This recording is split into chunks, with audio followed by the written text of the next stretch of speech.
And the Central Point Cemetery has a deep history within the city. It has sat almost untouched for many decades until the city took ownership in 2021. Newswatch 12's Luke Doughton gives us a look at the restorations planned and the history behind it. Our committee, we're a subcommittee. Debbie Saxberry has lived in Central Point her whole life. She's seen firsthand the neglect the cemetery has gotten. She's one of 8 members on the Cemetery Improvement Committee. They raise funds for the cemetery and organize volunteers to work on it.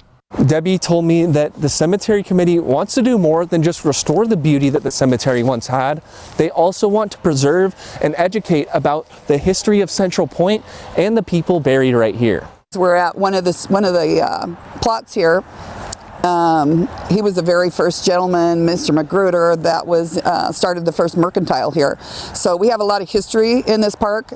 Saxberry told me there's veterans from almost every war the U.S. has fought resting here. There's others like Mr. Magruder resting here that shaped the Central Point we see today. So Isaac Magruder, he was, along with his brother, was one of the very first, well, he was the first person that started a mercantile in Central Point, so it was the very first business. So it's pretty cool that he's buried here. Dave Jacob, the cemetery director for Central Point, hopes the work being done will be inviting to the community. We think it's a really great spot, and we want the community to take care of it and appreciate it.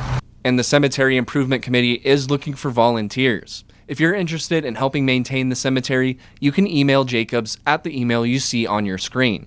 Reporting live in Central Point, Luke Doughton, Newswatch 12.